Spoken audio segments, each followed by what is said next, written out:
eighth wonder of the world, basically a geek show. And here are your hosts, Mike and Jack. Welcome, ladies and gentlemen, to episode 39 of Basically a Geek Show. And on our 39th episode, we are going to celebrate a milestone. We are? Sir, we are's importance. Oh, we are. We are. We are shaking up the World of Warcraft community like it's never been shook up before. Mm-hmm. And by doing this, we mean no one except us will probably notice. But Mike, basically was manning the Bag's Twitter account for a little bit. And I'm still not sure how Twitter works, so that was dangerous. Yeah, usually it's been me on the Twitter, but he's like, oh, well, you know, I want to troll this fucker. And I'm like, okay, well, here's the password. And he ended up also trolling Blizzard in the process a little bit. Well, I figured I was already there. Yeah, while you're in the neighborhood, may as well drop in and say, you know, what up, bitches? And, so, Don Adams, he's, the head of lore development, basically, the head lore writer, right? I don't think he's the head lore writer. I think that's Cossack. Okay, but I think he's one of Cossack's, bitches? underlings, minions, what have you. He is someone high up on the lore end of things. So he's the guy that makes sure that all the art shows the orcs with nipples. Mm-hmm. Gotcha. He's also probably the guy who, Chris Metzen, as you so eloquently stated, rams his cocaine-infused boner into his face to yell about how a level needs more thrall. Yes. So, yeah. Don Adams, responds to lore inquiries on the Twitsors, and these, responses sometimes get posted on MMO Champions, which is a huge, World of Warcraft news site. And I was perusing MMO Champions, and I saw these, and I saw some of the stuff that was being said, and I noticed that that they had the link to Don Adams' Twitter page, and I was already logged in to the Bag's Twitter account, thanks to trolling some asshole who decides he's got nothing better to do than just be an idiot. And so, but because I was already on the twit books, as it were, I had instant access. I had the ability to respond to Don Adams when I clicked his links. I was like, hey Don, what's up? Why is there's an issue in the game. Why is it that,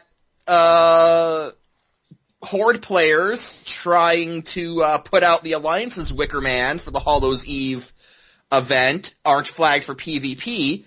But if you're an Alliance player and you go to put out the Horde's Wicker Man, you are flagged for PvP, and thus level a billion guards spawn out of nowhere to kick your ass. Yeah, so what Blizzard does is, for World of Warcraft, every Halloween they have this thing called Hallows Eve or whatever. It's got a few different events to it. It's got the Headless Horseman, and he rides over towns on the hour, every hour. He recites this ridiculously long poem, and you hear this like across any zone that you're in practically. And again, every hour on the hour. And if you're thinking, God, that sounds like it could get annoying, it does. It really does. A lot of times I'll just not bother logging in during the Hallows Eve event or whatever, just to avoid that shit. And he burns towns down that he flies over, and wasn't that one of your first experiences in WoW? No. I started playing in November of 2008, so it was after that already. But no, the first time that the Horseman was going over for that event, I did wander through Goldshire, and I'm like, why are there all of these corpses? Cause, you know, if you're a low level, he just fucking one-shot a nigga. I mean, you're gone. And that's kind of funny, but the whole reciting this like 5-minute long poem every hour on the hour, it's bloody annoying. But you know, so yeah, they also have these wicker men outside the major cities. Not the bees! And so yeah, evidently part of the quest for the achievement for that event is to go and snuff out the opposing factions, Wicker peoples, Wicker American maybe, Wicker Americans, to be PC with it. And so yeah, evidently if you go to Undercity, which is the undead capital, the way it's positioned, their Wicker American is positioned, you end up getting flagged for PvP and subsequently ass raped by, 5,000 guards that spawn and fucking beat the living crap out of you. And, as I understand the context of this, Mike was saying, well, why did, Don Adams had said, well, because of technical reasons, this has to wait till next year to be fixed. And, of course, a lot of people brought up, well, why weren't you aware of this to begin with? Mm-hmm. Don't you take this into consideration? Because surely they've got to know the zone around their capitals and blah, blah, blah. Mm-hmm. And they're just like, oh, well, can't do anything about it. Gotta wait till next year. Okay. And so that was where Mike was coming from, where he was just like, well, it's a shame that the Alliance is getting overlooked again. And then evidently Mr. Adams got a little bit butthurt about that. Yeah, he was like, it's an unfortunate bug, but it's not fair to insinuate that the Alliance is overlooked. And I'm like, well, first of all, the ruins of Theramore and Nelagard Keep would beg to differ. But secondly, look, it's no secret that there is a preference for the Horde on this sort of thing, and it didn't occur to them, because look, they just didn't care. And on a certain level, I get that, if you're a Horde fan, you don't particularly care what goes on the Alliance's side, but if you're developing the game, then you should put those sort of biases aside, and I honestly don't think some people at Blizzard do that, and I was just like, look, all this is happening after Cataclysm, where Blizzard developers have said that they had to cut the Alliance story for time. It's coming after Mists of Pandaria patch 5.3, where Horde players got to lead a rebellion, and Alliance players had a remote control cat for surveillance. And so, no, in that context, this seems like more of the same. And if Don Adams and the rest of people at Blizzard are tired of hearing Alliance players complain about it, then do something so that we won't complain about it. Simple as that. And, but I did find it funny, I actually made this tweet weeks ago, and it only now just sort of got posted on the, MMO champion page, which I thought was kinda cool. But, someone responded to me today. Yeah. I was like, at a Geek Show, it's not fair for you to insinuate that there's a Horde bias. Now let Don Adams get back to making his all-orc expansion. Pretty much. So, yeah, there you go, Blizzard.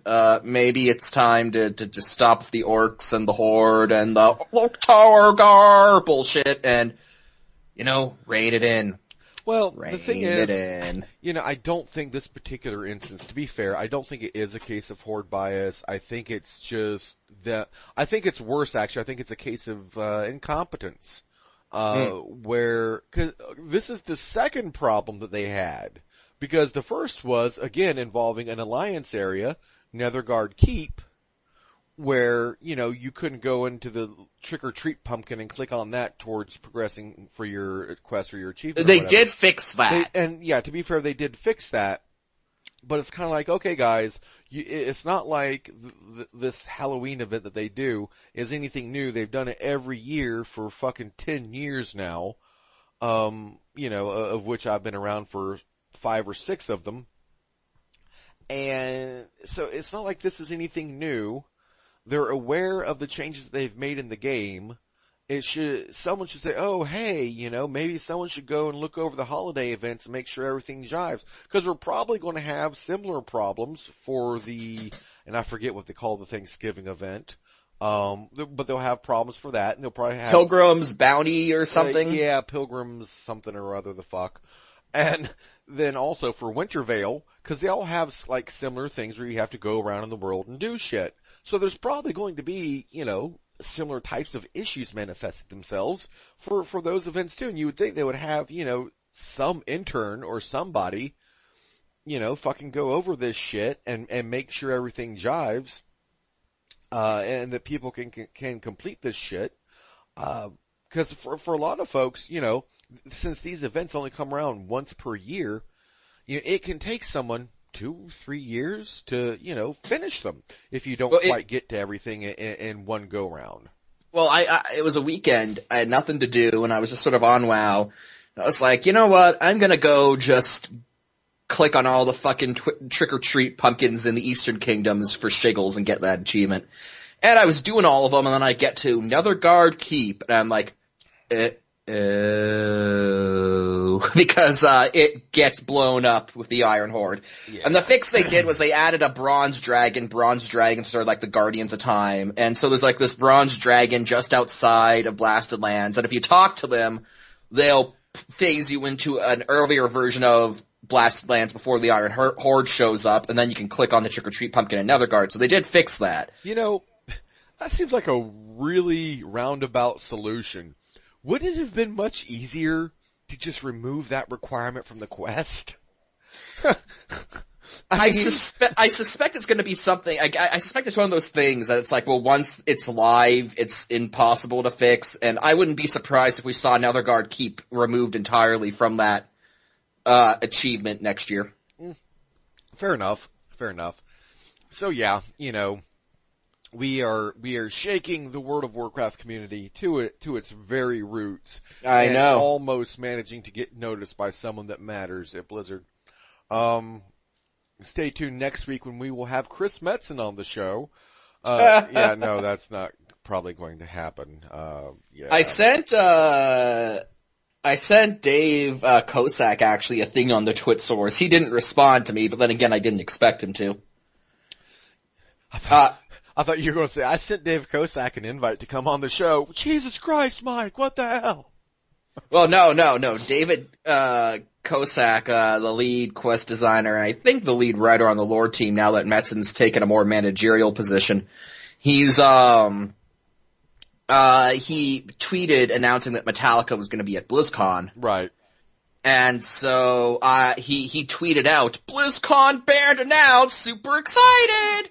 And I responded, yay, no more homophobic and anti-alliance remarks.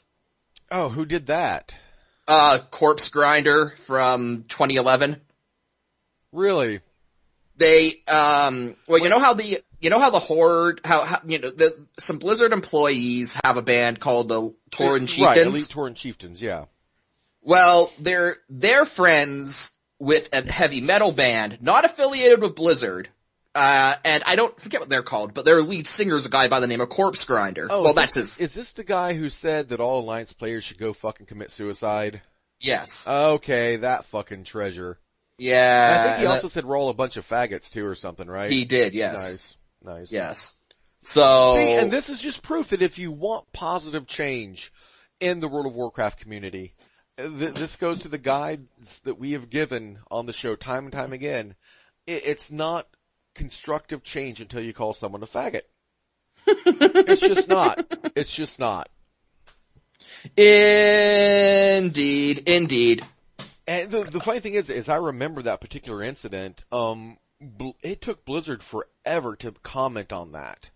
And when they did, it was kind of like a half-assed. Well, there are two apologies. One from the people in the band who gave a half-assed apology.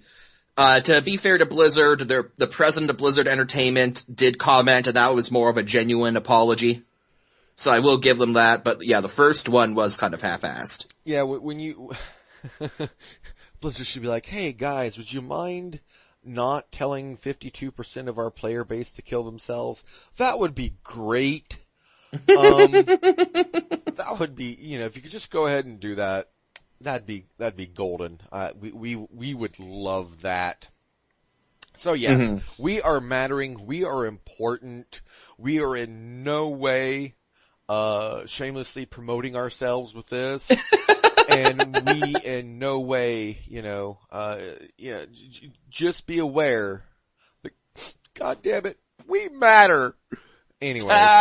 Moving on. Let's move on to things that kind of don't matter. Yeah, and I wish you would have told me it didn't matter when you're like, hey, watch this. It's a link for the trailer for Infinity War. Wasting Well, time. we do a podcast that deals with geek culture, sir. I think you should... You could have at least told me, hey, don't be arsed with the first, minute and some odd seconds. Just watch the last 10 seconds of this and you'll get the point.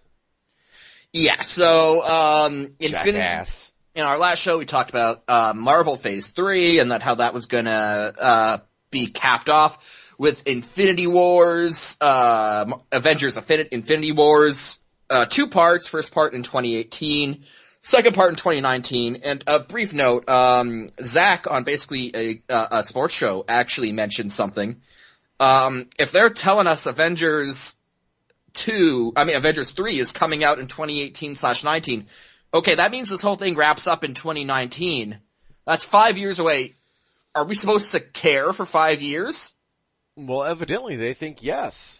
Well, I thought that was a very interesting point because it's kind of like, yeah, it might be hard to get people to care for 5 years. But that aside, they introduced a trailer for Infinity Wars, which was just calling this a trailer is overly generous and giving this credit for being something that matters. It had a voiceover. I think it was Nick Fury. Samuel L. Jackson is Nick Fury doing a voiceover. And it had clips from previous movies that have already been released. Mostly focusing on 3 of the 6 Infinity Gems that we know of. The Tesseract, the Ether, and then the purple one from Guardians of the Galaxy, whose name I keep forgetting. But it showed... Its name is Bob. But it showed clips from previous Marvel movies that focused on those gems. And then, after seeing clips of movies that you've already seen, it then cuts to Thanos wielding the Infinity Gauntlet. So for like 10 seconds, at the most 10 seconds, probably closer to like 6 or 7, after sitting through over a minute and a half of fucking stupid ass clips. And I guess they did this at Comic-Con or something, and these people are sitting there clapping like fucking rabid retards for fucking clips. They didn't even wait until Thanos shows up to start going, yeah! No, they're clapping for the clips. It's like, what the fuck, you idiots? Don't you realize this isn't new footage?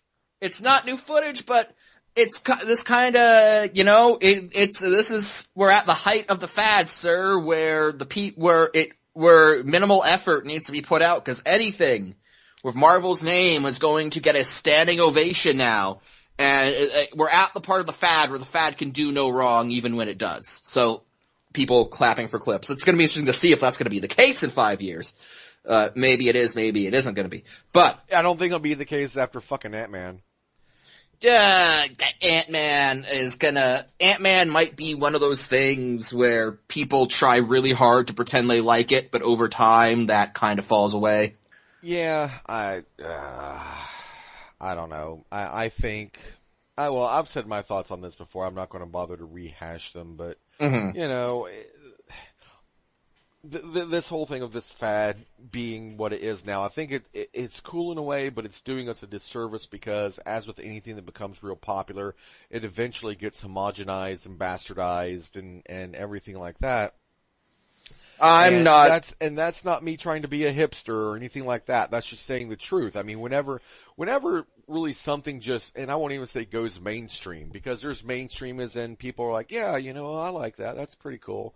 To it just fucking explodes like wildfire. And that's really what these Marvel movies have done. But with that comes, they try to get out more and more and more, and they start digging deeper and deeper into their bag of shit. And things get bastardized, homogenized, and they don't care. I think to a certain point they really stop caring. They're just like, yeah, sell it. And that's where we're at with it. And there is a good chance that come 5 years from now, when Avengers 3 comes out, which that's a really long time, they should really fucking up that. I don't know, I thought about this, and it's like, well, look at all these great movies to look forward to between Avengers 2 and 3. And it's sort of like... What great movies? You got Marvel Civil War, and that's about it. Thor Ragnarok, I guess. Yeah, I mean, yay, Thor, you know. And I do like the Thor movies. He's... They I like all the 4 Avengers that matter except the Hulk. Fuck the Hulk, he's useless. He's a Jekyll and Hyde ripoff, and to hell with him.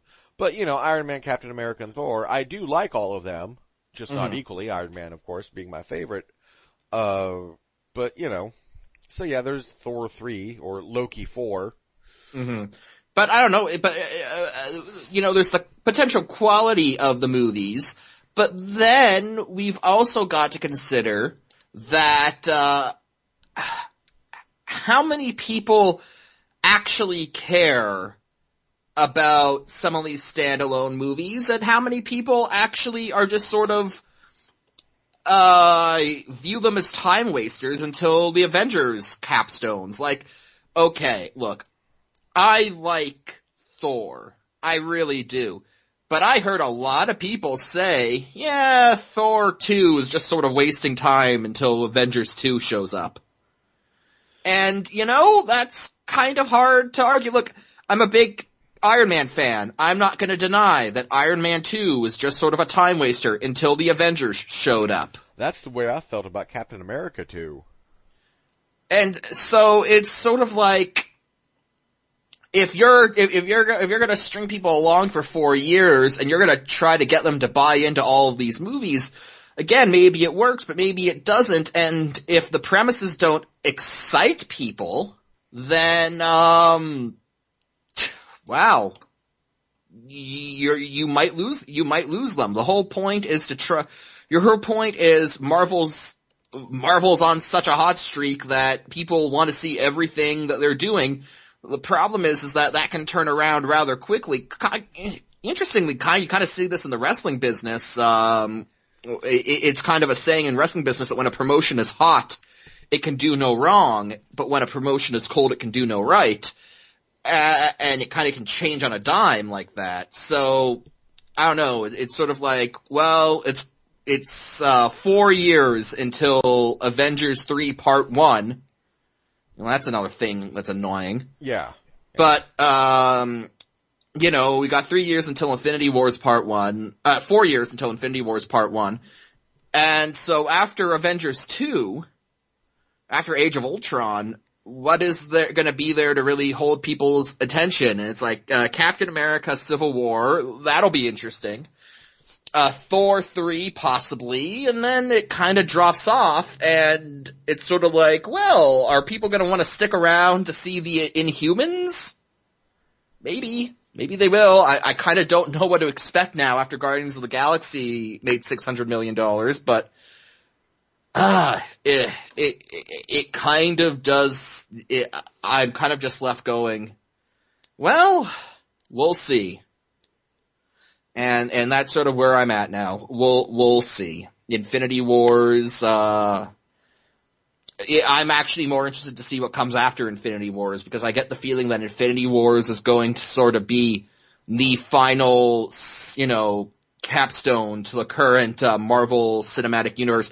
Obviously, they've got plans beyond that. In fact, we can say with a degree of certainty that they do have plans beyond that. Yeah. But, in my opinion, the Marvel Cinematic Universe, in terms of both actors who are a part of it and characters who are part of it, is going to look substantially different post-Infinity Wars than it currently does.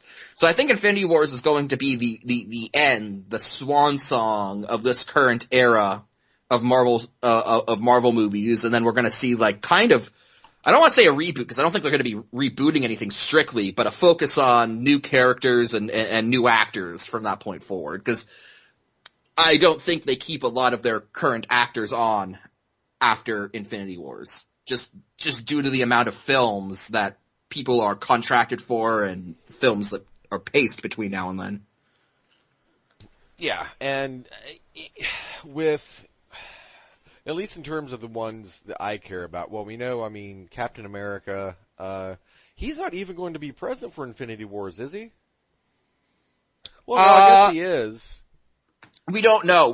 There was a story, we talked about it, that broke that they're thinking about leaving Thor and Captain America out of Infinity Wars so that they could use Chris Hemsworth and Chris Evans in standalone Thor and Captain America movies.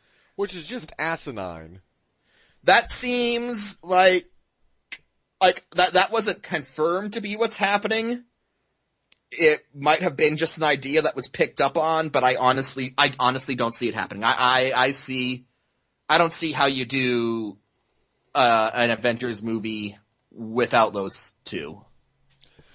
Like, I don't know. I mean, I could see, I don't know, I didn't know which movie, like, for example, Chris Hemsworth, which movie would be his last, whether I knew he'd be in Thor 3, presumably, but maybe I figured in that movie they might switch over to, I would imagine probably at that point they'd go over to Lady Thor, the one that they got in the comics currently. For that, maybe have her be in Avengers 3. So I wasn't too sure on that. I thought he would be around for Avengers 3, but I wasn't too incredibly sure. Mm-hmm. Well, again, like, we've heard that Chris Hemsworth is apparently done after 5. And, let's count him off again. First 2 Captain America movies, Avengers. He's gonna be in Avengers 2, so that's 4.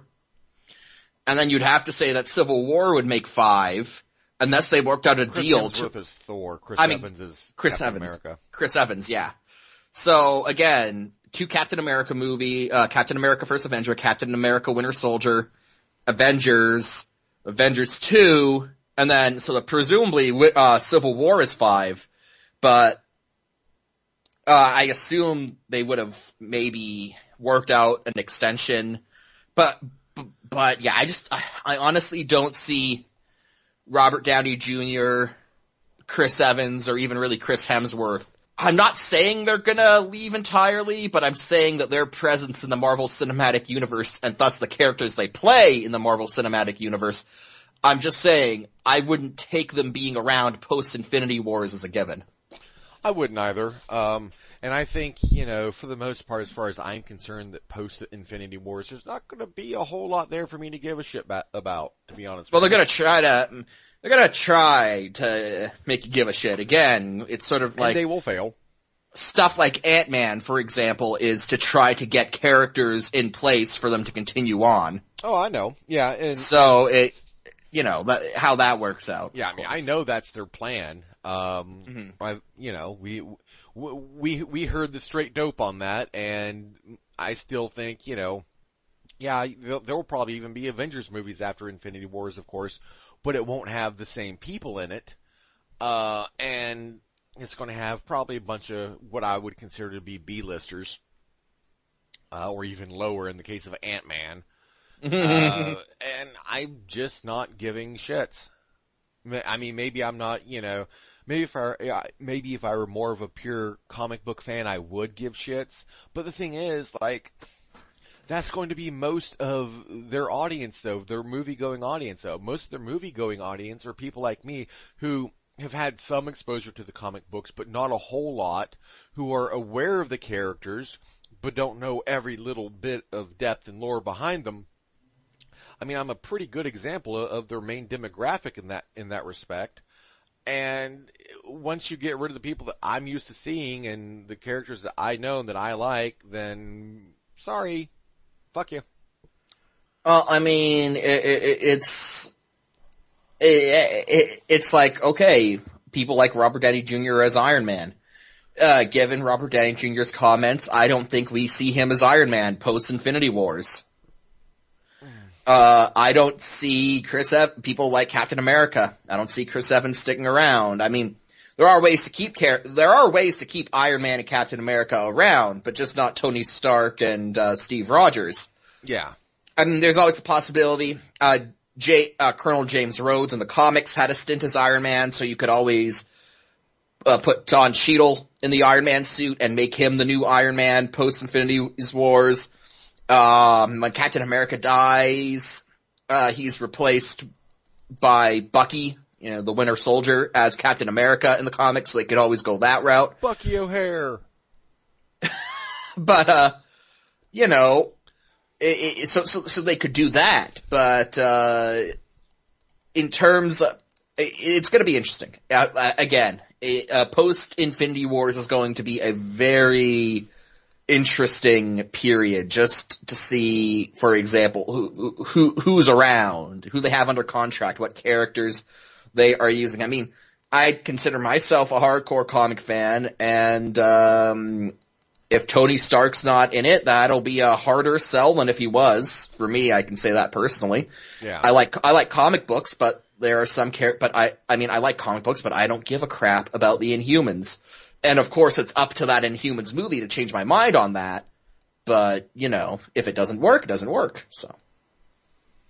Yeah, and this is going a little bit off the reservation here, but it is on the topic of comic book movies, and it's something I've just now came across. Okay. Evidently, there is going to be, I'm guessing, a movie focusing on, and this is on the 20th Century Fox side of things, because we know they've got Deadpool coming at some point, and it looks like they are going to be doing a movie focusing on Cable as well. Cable, another Rob Liefeld creation from the 90s. He's the son of Scott Summers and Jean Grey from an alternate universe. That poor bastard. It's like, okay, if you look at Cable in the comic books, particularly his design from the 90s, this guy was designed to be an action figure for kids. He's got, like, a robot hand and, like, pouches and rocket launchers everywhere. I don't know. Cable and X-Force, that's his team. They do things. I've personally never been a fan, but I know lots of people are. So, I'm excited. Like, truth be told, I was kind of down on the X-Men movies after Wolverine Origins, but starting with First Class, they've really picked up their game. First Class was good. Days of Futures Past was excellent. And so, sure, I can get behind a Deadpool movie. I can get behind, not Deadpool, well, obviously I can't get behind a Deadpool movie. That's another thing that they seem to be doing right. But I can get behind, a Cable movie. He's not my favorite, character, not in a long shot, but, I'll check it out. Well, at least it's not another shit-tastic Wolverine standalone movie. Yeah, I like Wolverine too, but they need to stop giving him standalone movies because they really don't work. But also kind of going off, steering more off the reservation, another topic. Sony continues to flail pathetically. Their latest plan, again using Spider-Man, because Spider-Man is the only superhero that they have the license to, they have the Spider-Man franchise that they have the license to. They are thinking about doing an all-female Spider-Man, spin-off, and it's going to be called Glass Ceiling. Oh yeah, that's right, you were telling me about that. My God. Mm-hmm. And this is, of course, coming along with the, all-female Ghostbusters reboot. Which is again coming out of Sony. Right, exactly. So, like, is Sony trying to position themselves to become the Lifetime movie network of actual movies?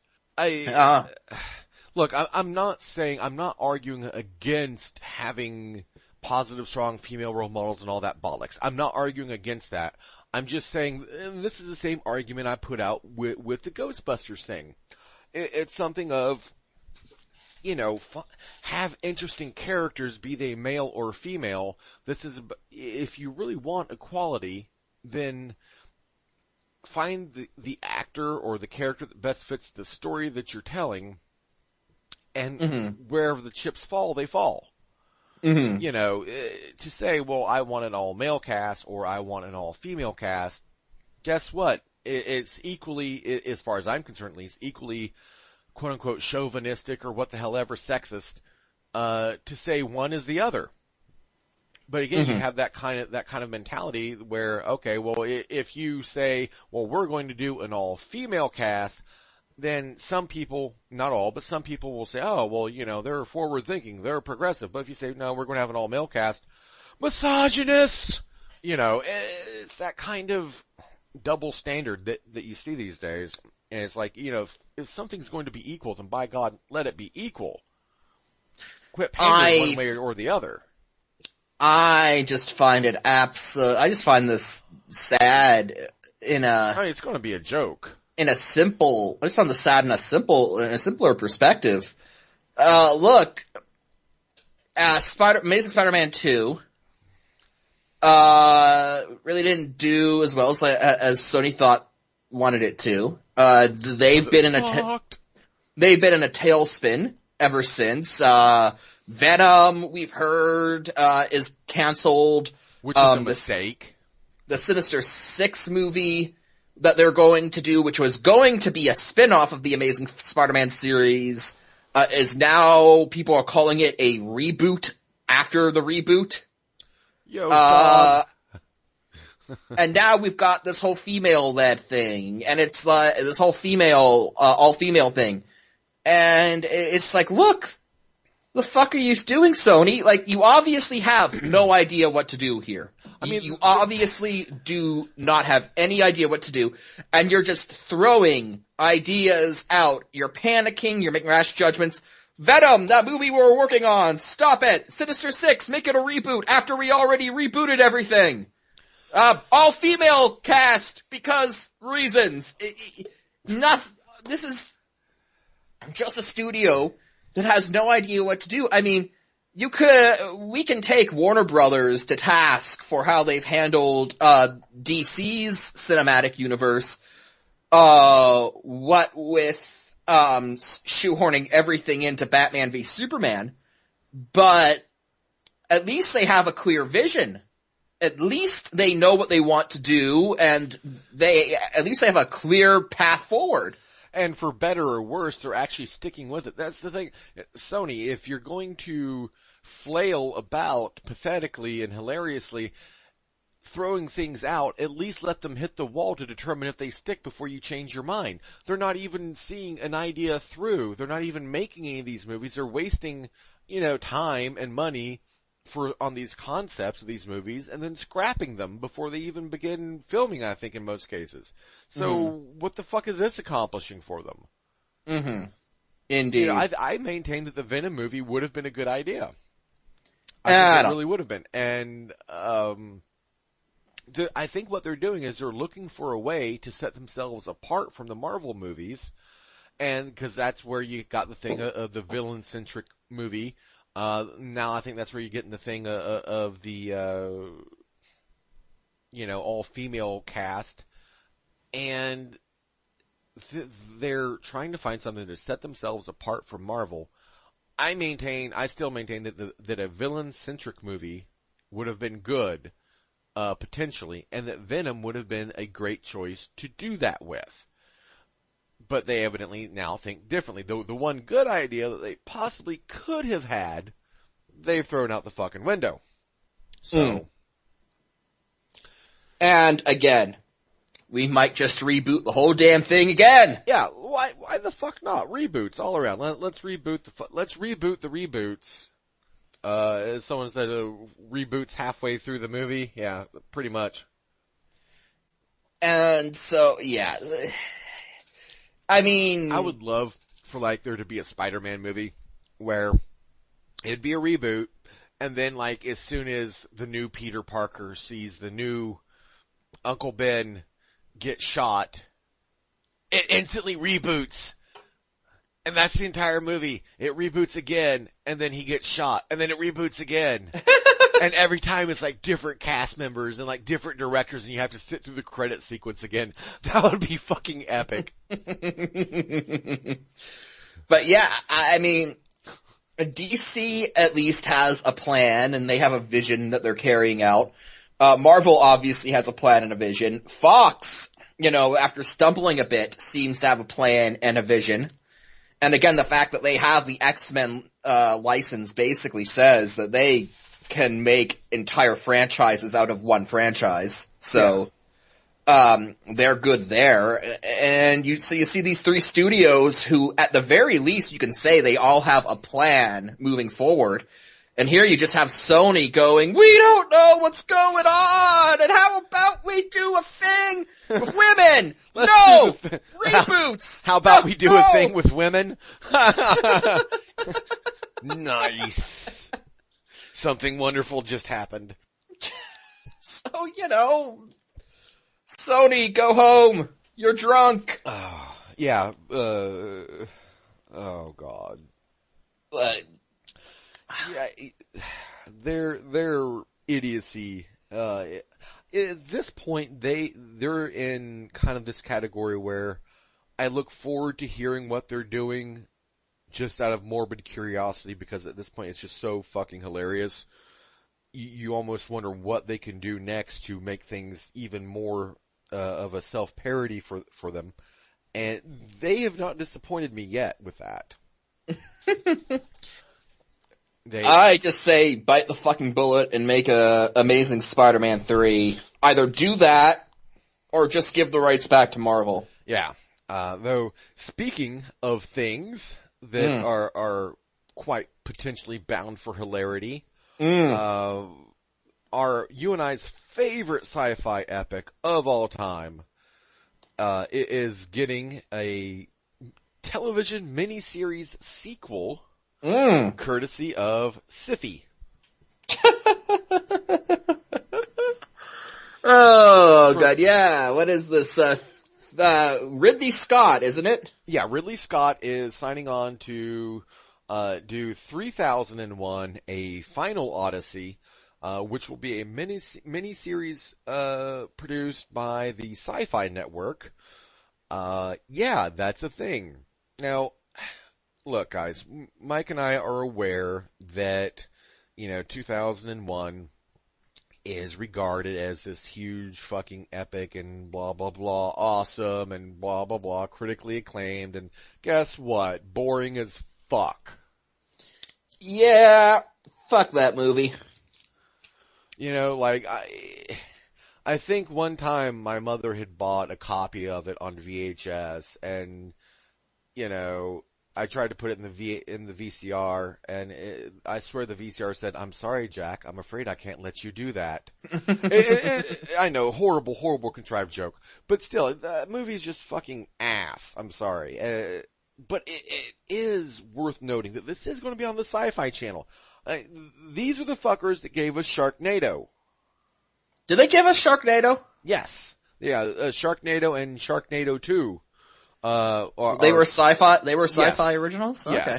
Yes. And I still maintain Sharknado, the original, is a modern classic. Fucking love it. But yeah, yeah. So, and these movies were based on. Evidently, it was a 4-book series by Arthur C. Clarke, very venerated sci-fi author of the olden age. So they're evidently skipping the third one, 2061 Odyssey 3. And going straight, getting really creative. We'll just throw a random fucking number in there and it's called Odyssey something or other. Fuck it. So yeah, this is, 3001, the Final Odyssey. This could be funny. I mean, I kind of wonder, it's like, okay, well, I mean, Ridley Scott's not small potatoes. No. Has he ever watched the SyPhy channel? I'm interested to see what happens when you take, celebrated director Ridley Scott and you mix him with the, executives that brought us such films as Frankenfish and see what that gets us.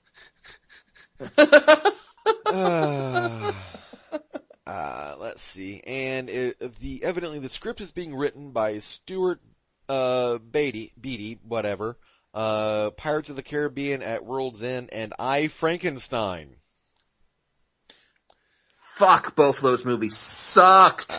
So this is going to be great. Did you ever see I, Frankenstein?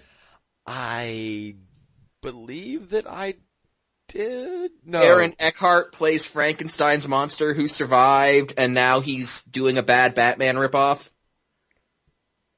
No, I did not see that. No, that movie was so bad, I can't even remember who the villains were. Like, there was an antagonistic force that he had to fight, but I can't remember who the bad guys were in that movie. It was so bad. Yeah. The only thing I know about I, Frankenstein really was that it was a flop, and it's considered to be pretty shitty. Yeah, this is going to be interesting. I know SyPhy is trying to kind of, at least in terms of original series, they're trying to give themselves a bit of a better name. I mean, Eureka is pretty good. What's that other one they fucking have? Defiance is pretty decent. And that new one they've came out with, Dominion, that's also, fairly watchable. They also did, SyPhy was also behind the, new Battlestar Galactica reboot, so. Yeah, but that's pretty far out there though. I mean, we're going on 10 years on that one now. Yeah, we are. So, And that was when they were still the Sci-Fi Channel and not SyPhy. Yes, SyPhy.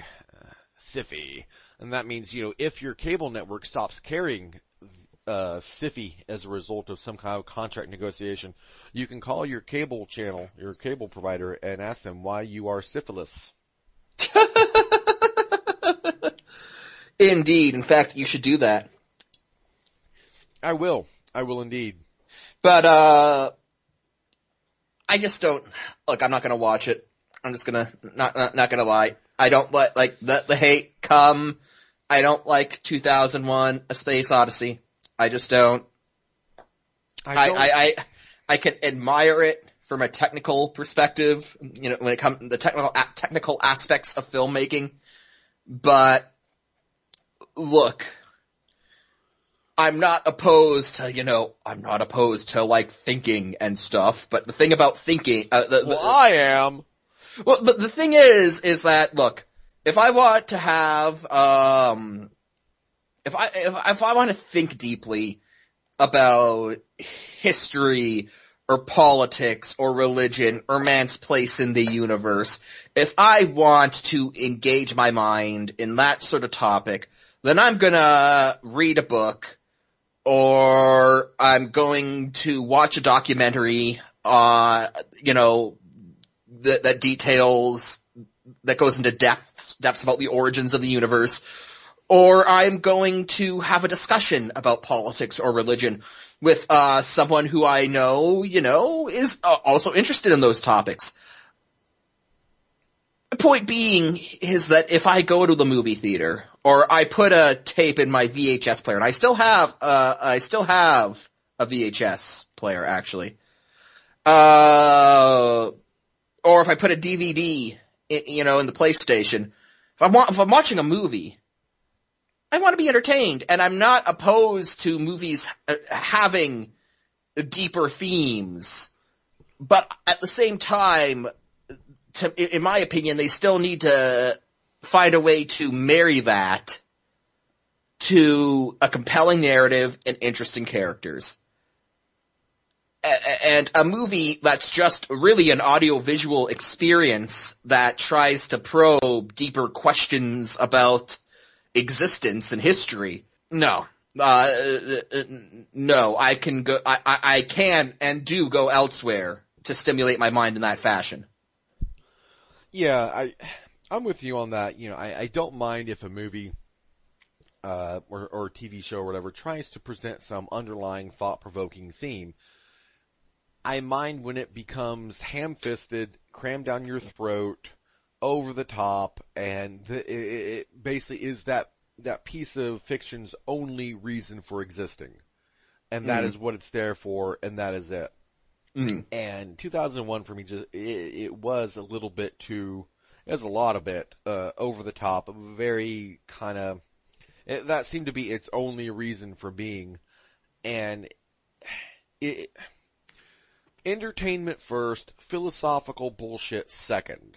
Mm-hmm. As Mike said, there are better ways to get that kind of cerebral input. And again, movies also for me are not the first place I fucking go for that because, well, there's just too many other better choices. If I want information, I can get them from better places, and then, this is going to really blow a lot of people's minds. Not even listening to this show because all of our fans, are brilliant, wonderfully educated people. But some of your relatives, the guy, or the woman, or whatever, or the kid, maybe, your cousin's kid or some shit. Yeah, those people, some of them, they don't like to think. Believe it or not.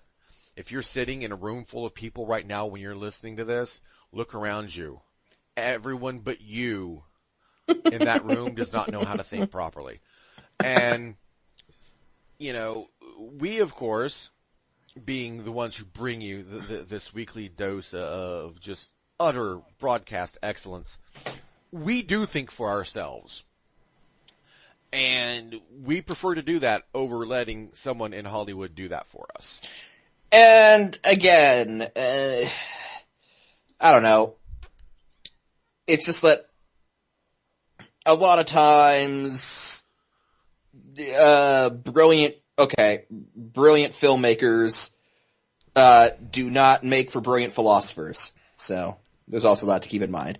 But my point being is I primarily watch film, I primarily watch television for entertainment, and if it can marry entertainment to a more poignant message, then all the power to them.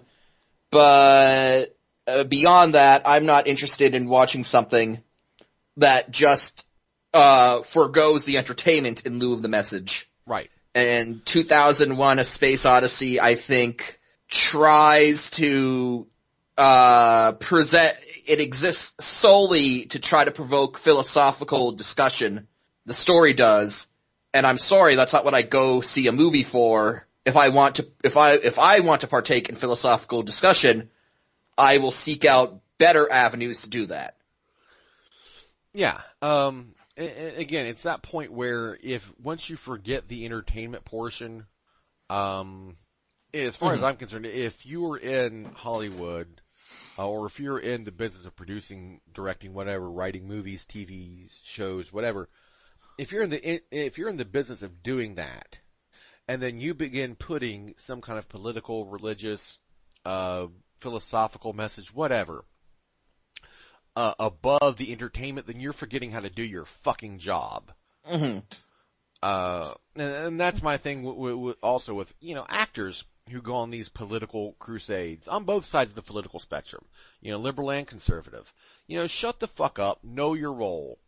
You are there, you get paid probably more money than you're worth to make these things, these movies, TV shows, whatever, that give us a distraction from all of that.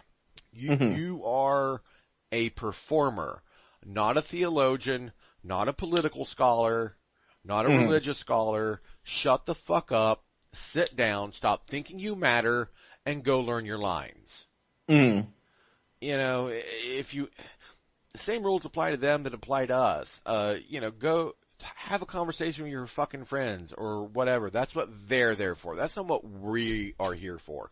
Now, of course, to the contrary, if your business is producing a show or whatever that deals on those things, then yes, have at. You're not there to entertain. You're there to inform or discuss.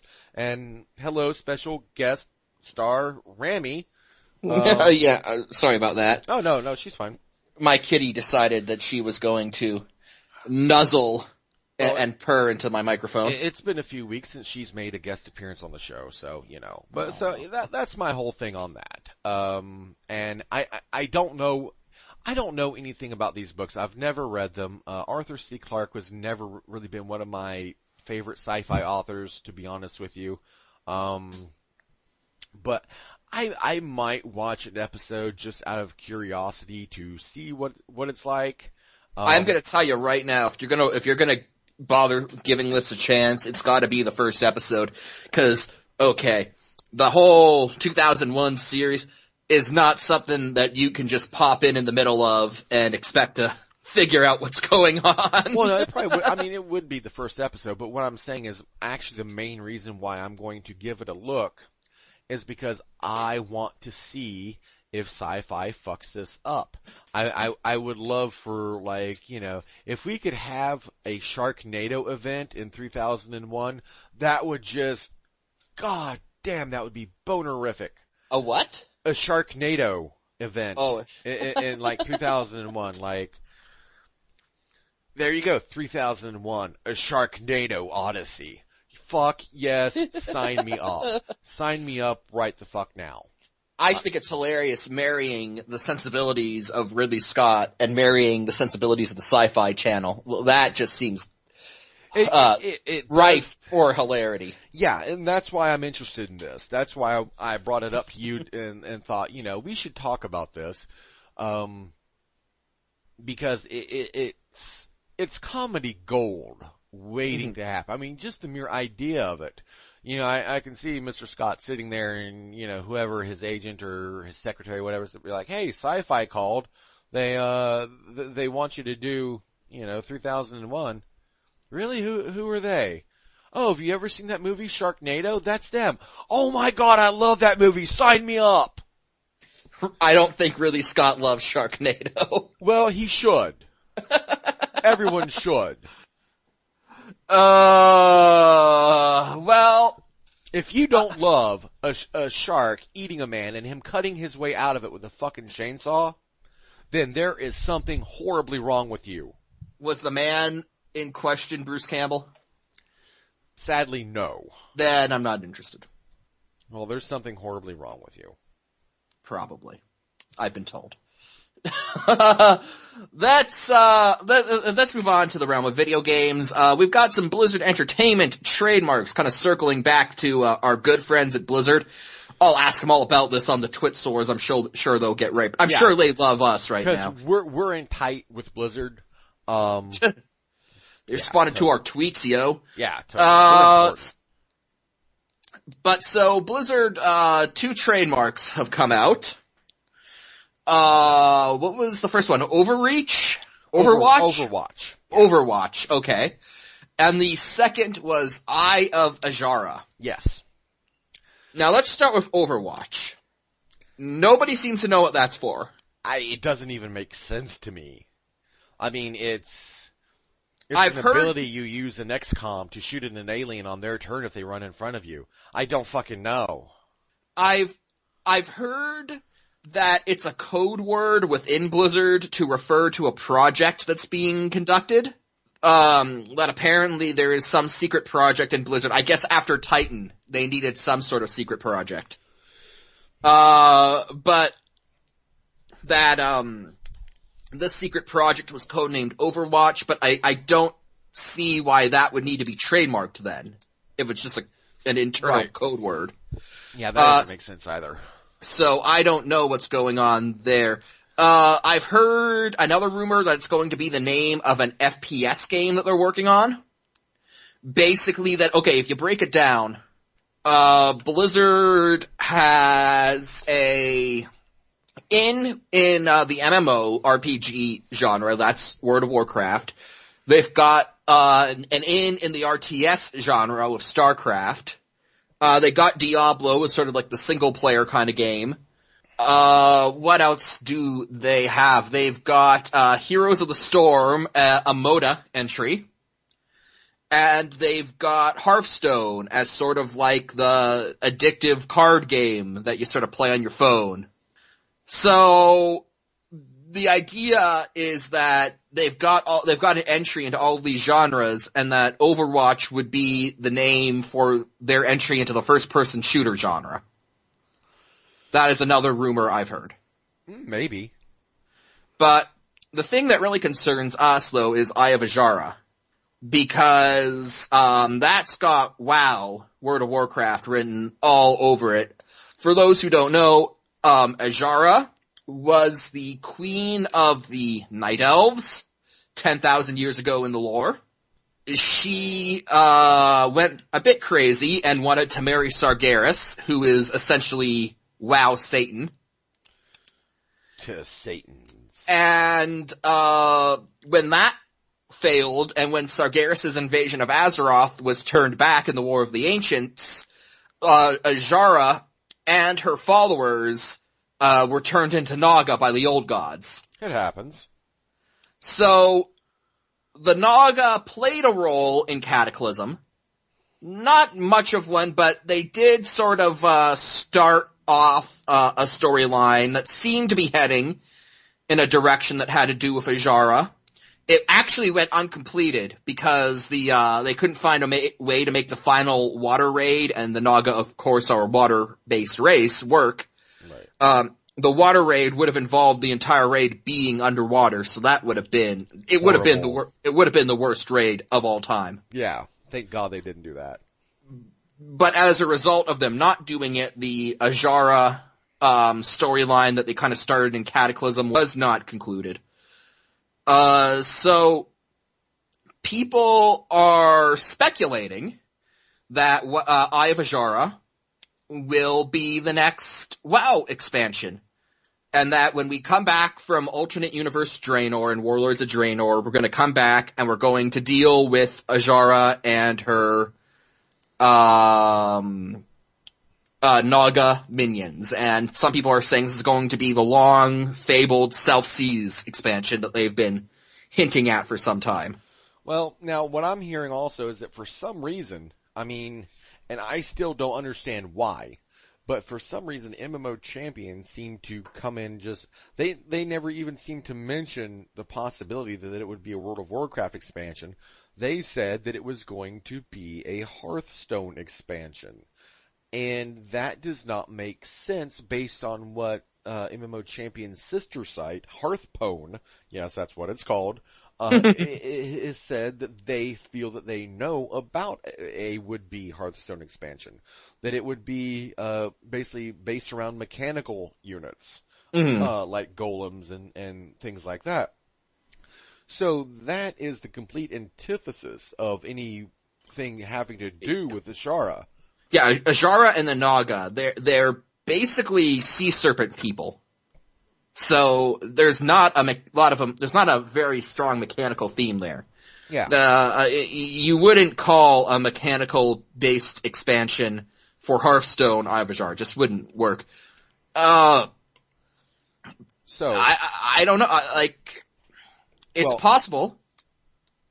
It's possible. And the reason why a lot of people are really kind of going off of this is because we're only a few days away from BlizzCon now. We're less than a week away. And, it was around this time last year that the Warlords of Draenor,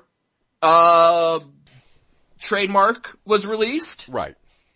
So people are saying, yeah, it's that time of year again, and now we've got something that could pertain to WoW popping up. One idea I heard, that being that if this was a WoW expansion, and that if Eye of Azshara gave us that Self-Seas expansion, that the new garrison, and you're gonna like this, that the garrison system would be, they give us our own ship. Yes! Yes! Now again, that's just speculation, but that would be cool, wouldn't it? Yes. My time has come. And if they make that, if that actually is the case, the rest of me might come along with it. But yeah, so I don't know. I mean, a lot of people are saying, well, and we discussed this a lot in episode 38 as well. But since this does kind of tie into that very closely, a lot of people said, I don't think Blizzard is going to announce a new expansion this soon. It's only been 1 year, and they traditionally announce them every other BlizzCon. And to that I say, well, Blizzard has actually, in spite of the really annoying content drought that we've had so far with Draenor, or up until Draenor, between that gap from Pandaria to Draenor, Blizzard has taken concrete steps and has taken unprecedented actions that suggest that we could see a new expansion announced this BlizzCon. They've, increased their staff, of course, which that's why Draenor took so long, because they had to train them and get them acclimated. But they say that's done and that's not going to be an issue. They've gone so far as to say that, Draenor may only be a 2-patch expansion. 6.1, 6.2, and then they may move on to another expansion at that point. And they have never said that before. They've never spoken that boldly. Now, they didn't say, this would be the case, but they said it's a possibility. And, them even hinting that that could be a thing is something that they have never done before. So they would not say it unless it were a realistic possibility and a realistic possible scenario that they would be looking at. And what's also kind of weird is it seems almost that areas of Draenor are meant to be not used in this expansion. Or they haven't really decided yet what to do with them. I.e., whatever we know as Netherstorm now in Outland. I keep forgetting the name of it. But we mentioned it on the last show. They've got that up there in the northeast corner. You've got the Ogre Continent down below, which we talked about that last episode too. But my point is here overall with this is that, this kind of backs up what I called in episode 38, that I think we're going to see a new World of Warcraft expansion announced on Friday. If we did have a Naga-themed expansion, I don't think it would take place on Draenor, though. There are no Naga on alternate universe Draenor. That's the problem. There are not, no. But that doesn't mean that there couldn't be something tying in partially to that story. Because with Azshara, you get the Legion. Draenor it's not a Legion-centric expansion, but it does heavily have the Burning Legion within it. And it's also been alluded to that the final raid of Warlords of Draenor would have a heavy Burning Legion influence on it. So when you have the Legion, you have Azshara. So if we're doing that, then it could be possible that, some kind of tie, maybe not actual Naga themselves, or maybe possibly, Legion, portals, blah, blah, blah. Who the fuck knows? I mean, Draenor's kind of blown the lid off of everything in terms of making sense. In what I feel is actually kind of a good way. A little bit of chaos is good now and then. So, I wouldn't discount that. Or they could be using that, if not as, actual expansion content for Eye of Azshara, they could be using it as possibly gap filler, between Draenor and Eye of Azshara, if Eye of Azshara is in fact a World of Warcraft expansion, which I am calling it, that I think it will be. It being a Hearthstone expansion does not seem to make sense. No, it doesn't. I mean, okay, based on what I've read on Hearthstone. So, I mean, if the guys at Hearthstone don't know what the fuck they're talking about and are completely wrong about what the possible expansion would contain, then okay, in that case, yeah, I guess it could be a Hearthstone expansion. But if they have any of the intelligence gathering prowess that MMO Champion has, then you can pretty much take what they're saying is a strong possibility. I'm going to guess that it's going to be a WoW expansion as well. I think we're getting Naga in the next one. I just hope that doesn't mean Naga's a playable race, because I don't want to see that at all. I don't care. I mean, I'm not going to play one. I know that for whatever ungodly reason, there are people out there that want that. So, if they want to play as a fucking Naga, fine, play as a fucking Naga. I'm not going to, okay, yeah, I might make one just to do the starting zone to see the story and everything. I won't do that. I'll just watch it. I'll just watch someone else do it on YouTube. Well, yeah, there's that too. But, I'm most likely not going to play one. But for the people, if it helps the game and, gets a few people back or keeps a few people in, then I'm for it. Gotcha. Well, speaking of questionable corporate decisions, it is once again time. I'm afraid I've got some bad news. WWE Network, fails yet again! So, back in July, we covered the second quarter reports in the WWE that they had expanded from 667,000 subscribers to 700,000 subscribers, which was a paltry increase that did not look good for the WWE financially, as they need over 1 million, I believe the number is 1.4 million, in order for the network to be profitable. And so they obviously didn't get that. The number has risen to 731,000 as of October 30th. Or 31st, I believe. So, once again, WWE Network underperforming. Now, you might be saying, well, at least they went up by 31,000. 2 caveats there. 1, again, they need over 1 million for this to be profitable. So simply going from 700,000 to 731,000 is minuscule, really. Secondly, between the last quarterly conference call and now, the WWE Network has been expanded to 170 countries. Right, which they were expecting to fill up a lot of that gap they needed to get to that 1 million mark. Yeah. And so the expansion has only resulted in a paltry 31,000 subscribers. I think the guesstimate was that around 200,000 of those, 2,000 of the extra 31,000 were domestic in the US. So if that 170 country expansion didn't happen, they would have almost gained no new subscribers.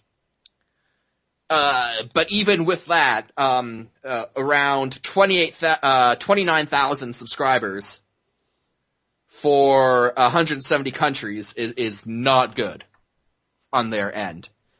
But let's talk. But what's even more interesting is that, all in all, these numbers are actually, it's more interesting than just that. Because, in reality, it's a net increase of 31,000, but they didn't just simply add 31,000. They actually lost around, I think it was around 200,000 subscribers. Wow. And then they just added enough to barely get a net increase.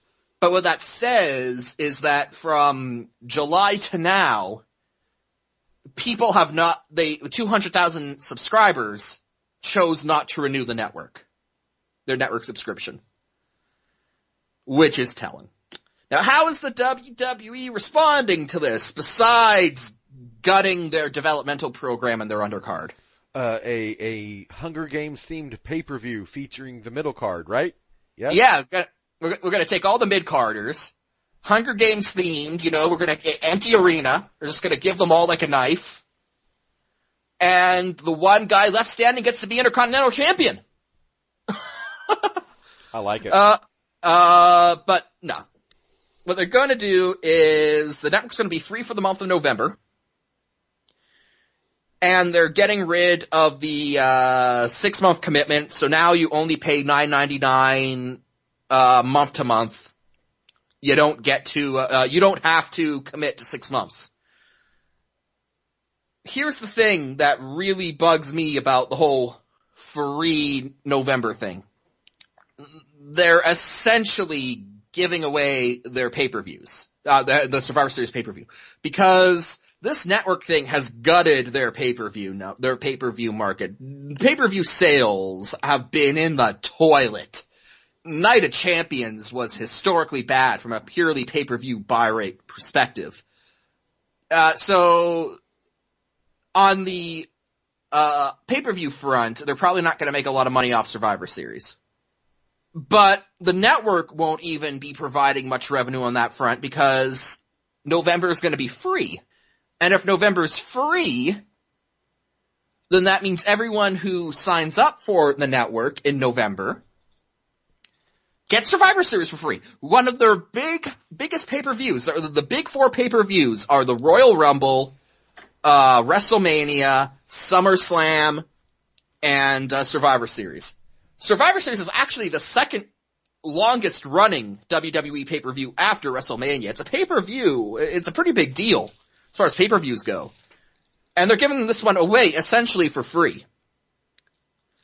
Now, how is that going to make any sense? This company is in a point where the network is underperforming to such an extent that they're going to lose at least $50 million this year. And the solution is to give away one of their biggest pay-per-views of the year for free? Huh. Interesting.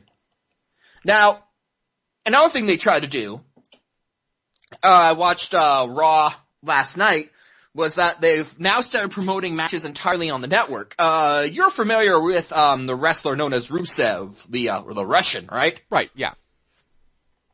Well, Rusev, in an interesting promo last week on SmackDown, WWE's B show, Rusev came out and said that he was under directive from glorious leader President Putin to win the United States Championship and bring it back to Mother Russia.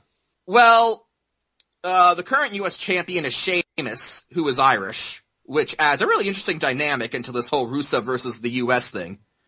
But, point being, that the match was made not for Raw, but following Raw on the network. So they had a title change that they advertised as only being available on the network. So it's like, okay, after Raw, you better have the network if you want to see this title match. They're really, that's how they're pushing it. And it's free. They're really doing everything they can to pump up the network, but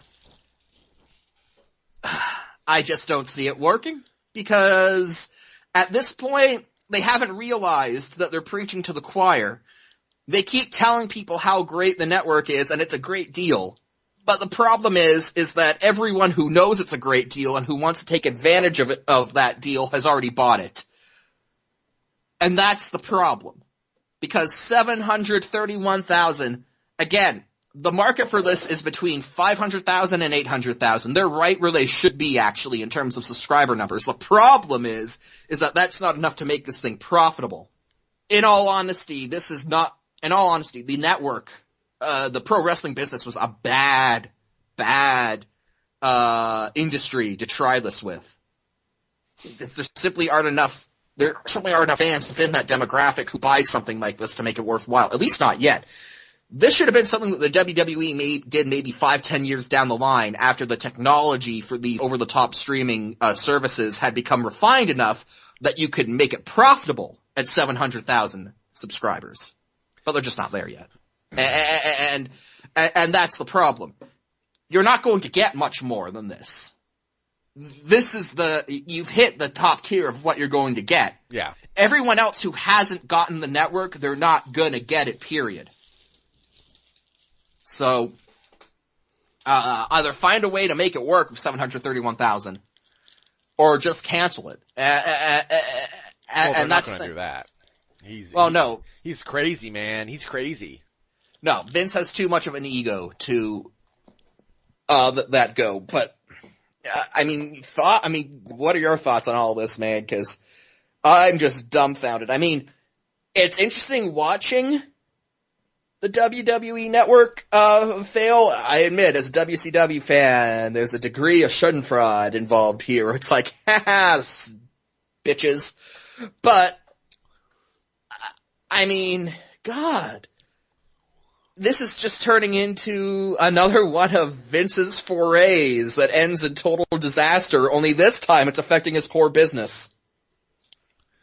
Yeah, I pretty much agree with you on that. I'm probably more rooting for him to fail miserably, or preferably to get dejected or ejected from the company. That would make me extremely happy. I enjoy seeing him flounder and flail and fail and suck. I especially enjoy watching him do it to himself. Mm-hmm. It reeks of desperation is what it is at this point. It's reeking of desperation. I mean, I wanted to say, in terms of flailing, last night on Raw, Vince McMahon actually came out. And he said, and he started talking about like, oh, I beat the U.S. government, and that was in reference to when he won the steroid trial brought against him by the FBI. And then he was like, and then I beat Time Warner, Ted Turner, WCW. So it's like, yes, Vince, business is failing, and you're reminding us of those great things you did, but you know what? What have you done lately? This isn't 2001 anymore. Yeah. I don't know. In terms of desperation, like, it'll be interesting to see if this thing's even around in a year's time. November 2015, if this thing's even still kicking. Because people keep saying, oh, but it's such a great deal and the network is so good. And it's like, you don't get it. You just don't get it. It doesn't matter how good a deal it is. It doesn't matter, like, oh, they're pushing the bound. They're reinventing themselves to stay relevant as media evolves. You're not getting it. That's idealism. That's either idealism or fanboyism. You're either idealistic about the possibilities that the service could potentially lead to, or you're just a wrestling fanboy who's so caught up in the deal that you're getting that you don't realize that the practical realities of this mean that this thing is killing this company. So there's no other way about it. Again, they might just lose 50 million this year, 50 to 90 million, depending on how the subscriber numbers look exactly at the end of the year, because they're not reaching 1 million. They're not going to reach 1 million. So again, WCW was a company that lost $63 million in 1 year, and then the next year went out of business. So WWE's not in a boat where isn't in a boat where that's going to happen exactly, because they still get a lot of money up front from the USA from USA and SyPhy to air their programs on their network. So they've got reserves, I guess, in terms of that. But you can't lose 50 to 90 million over the course of a year. Over 2 years. That's not a sustainable business plan. So if you're a media idealist who's just starry-eyed at the possibilities that the WWE network represents, get a grip on reality. If you're a wrestling fanboy who's so excited about the deal that the network provides, get a grip on reality. If you're the WWE, get a grip on reality, because all of that doesn't mean a goddamn thing as long as this network is bleeding the company financially. Yeah,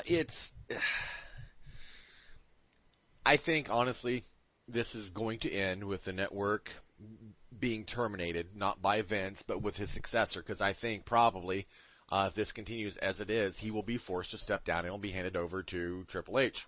Well, the problem there is that Vince McMahon actually holds the majority of stocks that actually have a significant amount of voting power behind them. So no one can force Vince out, technically. I mean, they could put pressure on him until he resigns, but at the end of the day, it's one of those situations where if he doesn't want to go, he's not going to go. Well, then I guess they're just all right fucked. I mean, when I say I'm rooting for Vince to fail, I mean just that exactly. I'm not rooting for the wrestlers to lose their jobs or anything like that, or necessarily even for the WWE itself to go under. I want to see Vince go down because he's a fucking douchebag. Mm-hmm. No, Vince is, the more you read about wrestling history, the more Vince does come across as an irredeemable douche. And people try to justify that saying, oh, it's wrestling, you gotta be an asshole. And there is a sad degree of truth to that, but I don't know. One of the things that I liked, and I did appreciate about WCW at the time because I was young, I was 13 when, I was 13, 14 when WCW went under in 2001. I think I was still 13. Yeah, it's been a while. I'm getting old and I can't pinpoint ages to date anymore. Oh, shut up. But you know, I was like 13 when WCW went under. I didn't appreciate it at the time, but I have kind of grown this appreciation, looking back at archived footage, kind of revisiting moments that I remember positively, and even reading up on histories that have been written on WCW specifically, and just the wrestling business as a whole. One of the things that I think WCW represented, and that it could have been a real force for change, was that the asshole your standard asshole wrestling promoter who's an irredeemable scumbag because he has to be in order to succeed, could have been a thing of the past in WCW. Because WCW was part of the Turner corporate, library. There was a sense of, it was part of the Turner corporate empire. There's a sense of corporate synergy there, for lack of a better term, that meant that it didn't have to do business like wrestling promoters had up until that point. And in fact, in a lot of ways, Eric Bischoff proved that when Eric Bischoff kind of launched the Monday Night Wars and kicked the WWF in the balls. Yeah. Eric Bischoff was not a standard wrestling promoter. He was a young, kind of corporate savvy kind of guy who applied lessons that the rest of the television industry had known to professional wrestling, and revolutionized the business as a result. People like to bitch about the current PG era in WWE being the reason why it sucks. It's not, the current product doesn't suck because it's got a PG rating, because WCW was the most successful wrestling promotion on the planet for around 2 years doing PG wrestling. It's not about the rating, it's about what you do with that rating. And WCW really kind of had this direction where they were providing for a solid 2 years compelling, interesting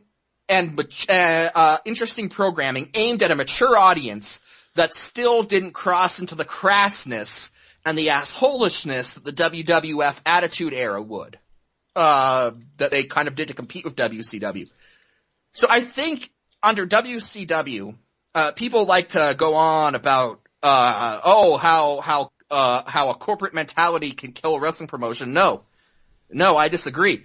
If WCW had not made a series of fatal mistakes, had they kept going, I truly think that they could have represented an era where professional wrestling became more respectable just because it would have removed that asshole promoter.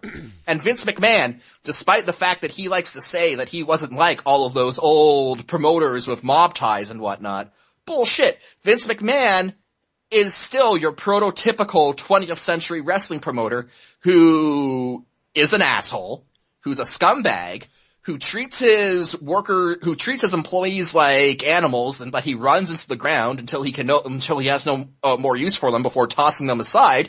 And he's that way because the pro wrestling business is such that you kind of had to be that way to survive as a promoter. But WCW kind of represented a chance to break away from that, and it obviously did not work out. And so, what does that have to do with the network? Not much, really, but it kind of points where I'm coming from with Vince McMahon. A lot of people tend to have positive opinions of the man for what he's done for the wrestling industry, but from my perspective, he's kind of an asshole. He's not kind of an asshole, he is an asshole, and he's a scumbag. And he ruined a lot of people's livelihoods to advance his own fortune, to advance his own well-being. And quite frankly, if there's any justice in the world, there will be a day of reckoning at the end of that tunnel, in my opinion. And maybe the network is just karma finally catching up to him. That's what I'd like to think, basically. I mean, you've known my thoughts on Vince McMahon for several years now, and none of that's changed. In fact, it's probably just gotten worse. So, yeah, I think this is, to an extent, the chicken's coming home to roost, and he's being taken down by himself, basically. Well, it's really interesting because Vince McMahon drove all the other promoters, all the regional promoters in the country out of business in the 80s by revolutionizing the business. By what he did was, he did two things, really. A lot of the old regional promoters had very basic television setups. It was kind of a dark, smoke-filled arena with one television camera, and then they'd send those tapes off to their local media affiliates. Vince McMahon presented sleek, well-produced wrestling videos in front of large audiences and well-lit arenas. They just looked better. And he filled his shows out by going to the other smaller companies and simply buying out their top talent, leaving the smaller regional promoters with less talent to compete, and all of their marketable talent was now working for Vince. Well, what's funny was in the 90s, Eric Bischoff did that exact thing to Vince McMahon. But Raw was starting to look stale as a television program by 1995, late 95, 96. The sets hadn't evolved since the early 90s. The paces of the show had just become dreadful. In fact, if you're listening to this and you have the WWE network, go and watch some of the 1995 episodes of Raw. It's god awful. So, on the production end, Vince was starting to look behind the times. Eric Bischoff comes in, he launches WCW Monday Nitro. Everything's sleek, everything's sharp looking, everything. He had the Turner Empire at his disposal, and Turner knows how to make great looking television. So Nitro looked better than Raw. And then, using Ted Turner's pocketbook, he went to Vince and picked up Hulk Hogan and picked up Randy Savage and raided talent from Vince like Vince had raided the smaller regional companies. And a lot of people thought that the chickens were coming home to roost then because Vince started crying foul when what was being done to him was no different than what he did to other people. Now, obviously that was a case of something being done to him, and you could say that was karmatic in a way. But again, Day of Reckoning. Vince McMahon has a lot of broken bodies, a lot of broken lives in his wake.